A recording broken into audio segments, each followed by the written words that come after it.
Okay, we're back here at Shabbos Scenarios, and we're taking a look at some of the laws of tying knots, and we'll also touch upon untying knots, and again, some of their practical applications. I just want to clarify something we said over in our first shiur, and that was that I mentioned that the source of the malacha, of the prohibition of kosher, as was done in the Mishkan, was from the when they go ahead and tie down the ohel, the Mishkan, the tabernacle. They tied it down as you would a tent, and they tie and untie, and that would be the source. That actually, the Talmud has that as a one position.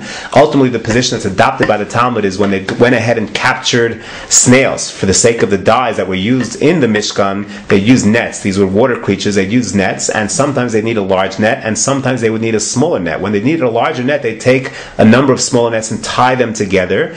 And when they wanted a smaller net, they'd untie them. And this was the source, the actual source that the Gemara concludes with, of the prohibition of making knots and untying knots on Shabbos. Now we're going to continue with some practical examples, and again we have with us Dr. Ido Levi. Thanks, Rabbi Isaacson. I just wanted to mention, I noticed in the last class how when you were giving the examples, you were referencing these esoteric-looking books with a lot of small little Hebrew letters. So I imagine that those people who enjoyed the classes that you give for the advanced Laws of Shabbos learner would probably have those books and appreciate those. But guys like myself, you're my main resource of Shabbos information, and if what you like is the examples that we're giving in this series, so then I have this book, the 39 Avos Malacha. We mentioned that the 39, right? Yep. Subcategories. So this is written by Rabbi Baruch Shea, and really what it is, it's illustrations. It's for children like myself and younger or older. And it has many of the illustrations that I thought of over time. Later I look at this book and I see that sure enough they're in this book. So between this class, Rabbi Isaacson's email... Put me out of business over here. No, because live, you can't compare it to video and you can't compare it to live. So I think your career is still intact, but this definitely, I found this to be a helpful tool.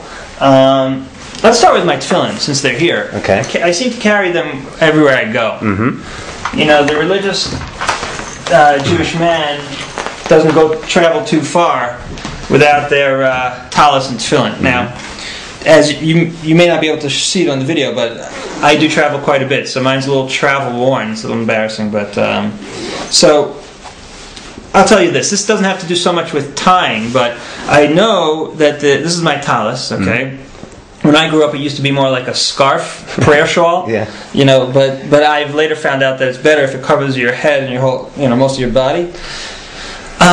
These are the fringes that come. We have them under our garments as well, but we wear this over when we pray in the morning, and we do this on Shabbos as well as during the week, right? So my understanding was that it's important to make sure that these fringes, which are tied very deliberately in a specific configuration, have to be examined, to make sure that they're intact, to make sure that they're tied properly. Sometimes they do loosen. So every morning, as a good Jew, I do try to be diligent about that. Now, on Shabbos morning, if you're telling me that I can't tie knots, what am I supposed to do about this popular good practice? Right, so first I would tell you that the rabbis tell us that the prohibition is really tying the knot. But let's say you have a loose knot, and now you want to tighten it. Okay. So that also is part of the prohibition, because after all, a loose knot really is not going to be classified as a knot, and when you tighten it, you're really creating that knot, so that would be a problem. Now, once you have that as a problem, so typically what is when we check we typically will check the knots in the morning, because we don't want to make a blessing on what might be invalid tzitzis, and if we do so, that's an improper blessing. It's not, it's a sin. So what we do is we check the knots to make sure everything is intact before we go ahead and make the blessing. Now, what tends to happen is sometimes the knot does loosen, and we'll tighten it and really put ourselves into this Shabbos problem. So therefore, we are instructed not to check the knots in the morning on Shabbos specifically, because lest we come to tighten the knots. So one should avoid that on Shabbos. So you assume on Shabbos I can just safely assume it's 99% of the time they're fine, they're kosher, and therefore we'll wear them without doing the examination. Fine. I would say an interesting thing I would just add once you have your tzitzis out. Yes. Let me just raise the following scenario. We've mentioned a number of times already that if it's a non-permanent knot, so that should be okay. So what if you already learned this, and now you say to yourself, you know what, my tzitzis are no good. There's some kind of problem with them, and I on Shabbos would love to wear the tzitzis, but I can't because they're not properly made. So I'm going to go ahead and make these knots on Shabbos, and I have the intent when I make the knots on Shabbos that I am going to untie the knot within 24 hours.